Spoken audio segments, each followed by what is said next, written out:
1. Dorm room dread. I had a single dorm my first semester of sophomore year at the University of Iowa. It was in the corner of the floor, kind of secluded from the rest of the dorm rooms since it was in its own little section. You had to turn a corner to even see the door.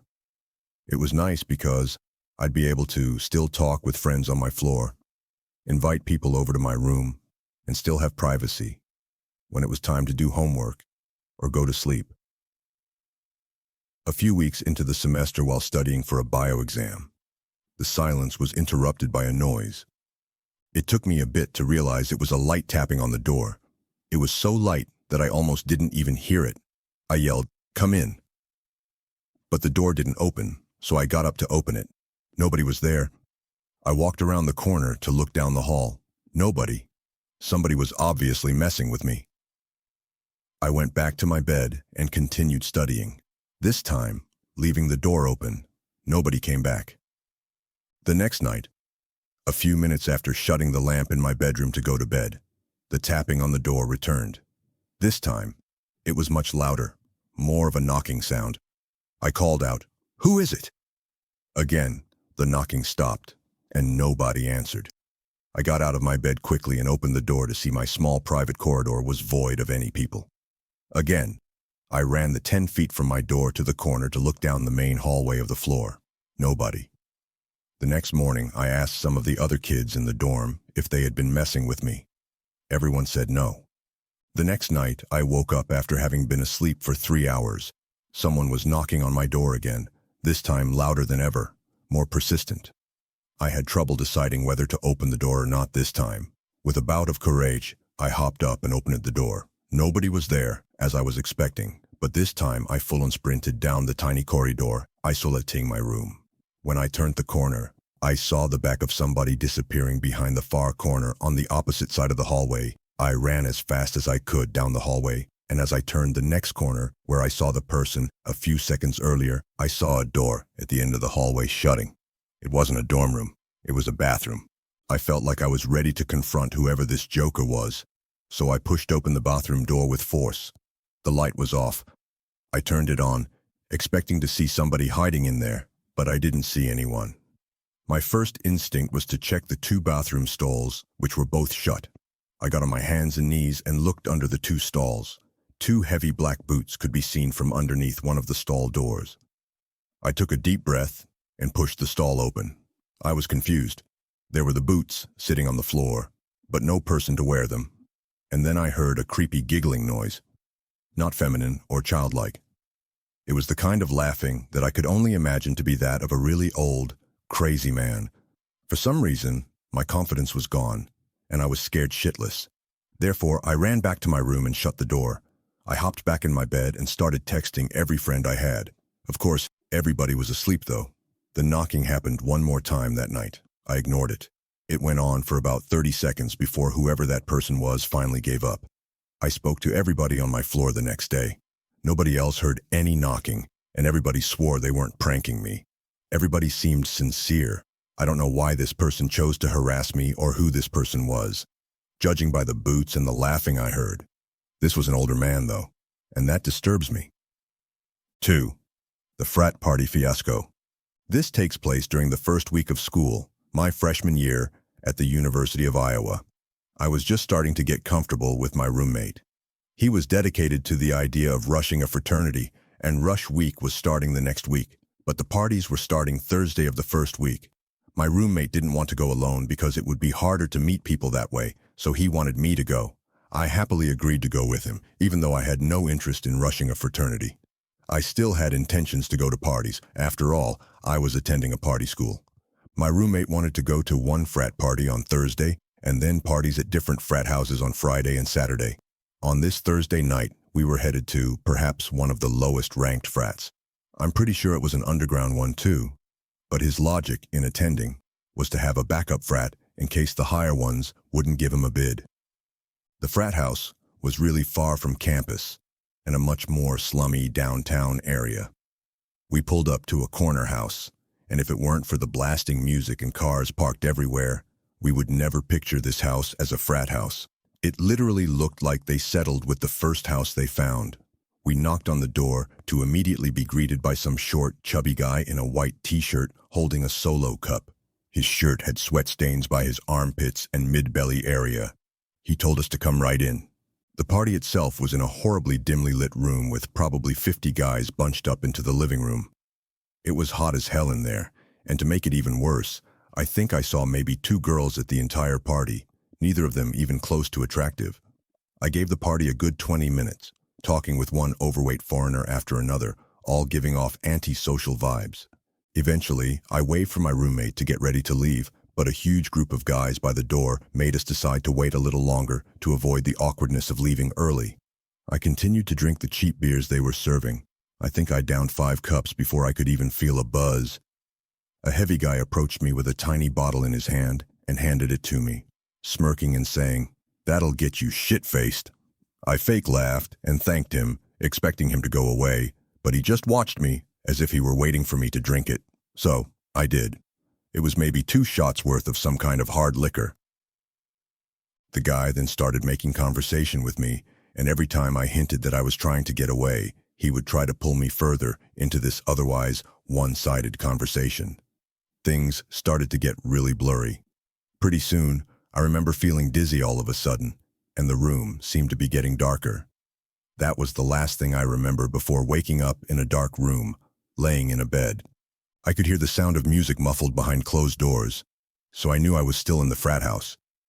It was a very dark room. However, I could still make out certain furniture in the room, and a small closet door. Not much else, though.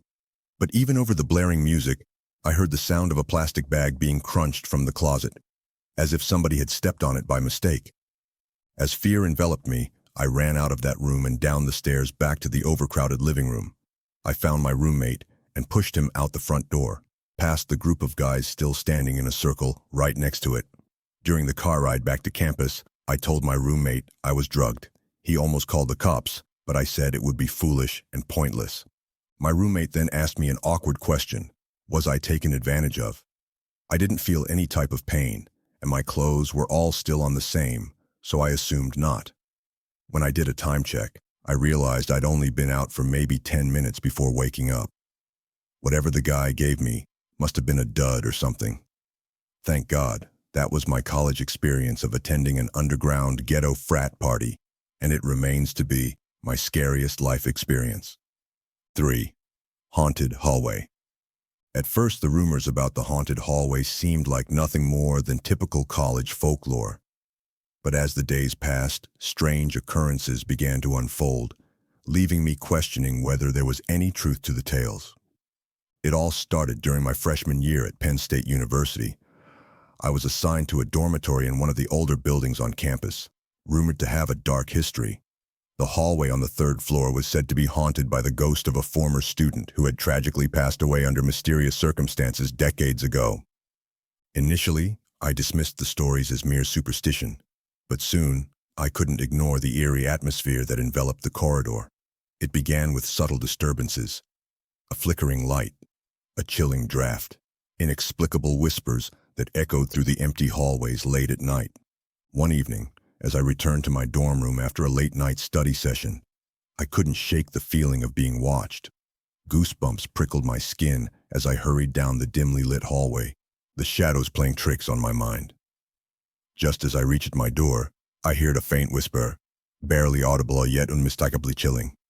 My heart pounding, I glanced around, but there was no one in sight. From that moment on, I became increasingly wary of the hallway, avoiding it whenever possible. Yet no matter how hard I tried to ignore the unsettling presence, it seemed determined to make its presence known. One particularly stormy night, as I lay in bed trying to sleep, I heard the sound of footsteps echoing down the hallway. At first, I dismissed it as a trick of the wind, but the footsteps grew louder, drawing closer with each passing moment. Trembling with fear, I huddled under my blankets, praying for the disturbance to cease. Suddenly, the footsteps halted outside my door, replaced by an eerie silence that sent shivers down my spine. With bated breath, I waited, listening intently for any sign of movement. Then, without warning, the door creaked open, revealing nothing but darkness beyond. Paralyzed with fear, I watched in horror as a shadowy figure emerged from the inky blackness, its form distorted and indistinct. A cold chill washed over me as I realized I was face to face with the spirit rumored to haunt the hallway. Unable to tear my gaze away, I watched as the ghostly apparition drifted toward me, its spectral form pulsing with an otherworldly energy. As it drew closer, I could feel its presence enveloping me, filling the room with an icy chill that seeped into my bones. Terrified beyond words, I closed my eyes and prayed for the nightmare to end. When I finally summoned the courage to open them again, the ghostly figure had vanished, leaving behind nothing but an empty hallway bathed in moonlight. From that night on, I steered clear of the haunted hallway, choosing instead to take the long way around whenever possible. But no matter how hard I tried to forget, the memory of that chilling encounter haunted me long after I left the dormitory behind. As I reflect on my time at Penn State, I can't help but wonder what secrets lie hidden within the walls of that old dormitory. And though I may never know the truth behind the haunted hallway, one thing remains certain: the memory of that fateful night will stay with me forever. 4. The Woods Encounter. Deep within the dense forest that bordered our small town, there lurked a mystery that few dared to explore.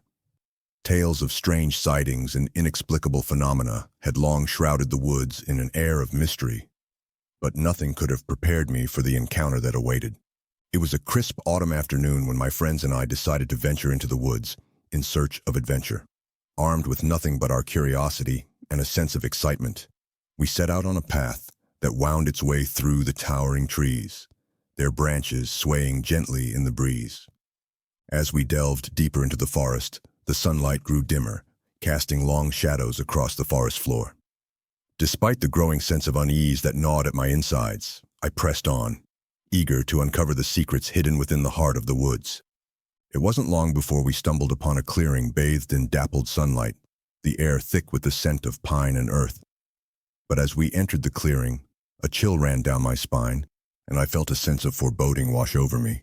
Ignoring my instincts, we pressed on, unaware of the danger that lurked just beyond the trees. Suddenly, a rustling in the underbrush drew our attention, and we froze, our hearts pounding in unison. Out of the shadows emerged a creature unlike anything I had ever seen. A towering figure with piercing eyes and a haunting presence that sent shivers down my spine. Frozen in fear, we watched as the creature moved closer, its movements slow and deliberate. As it drew near, I could feel its gaze boring into me, probing the depths of my soul with an intensity that left me breathless. Unable to tear my gaze away, I stood rooted to the spot, my mind reeling with disbelief. Then, just as suddenly as it had appeared, the creature vanished into the depths of the forest, leaving us alone in the clearing, shaken but unharmed. As we made our way back to town, the memory of our encounter lingered in the back of my mind, a reminder of the mysteries that lay hidden within the woods. And though I may never fully understand what we witnessed that day, one thing remains certain: the woods will forever hold secrets beyond our wildest imagination.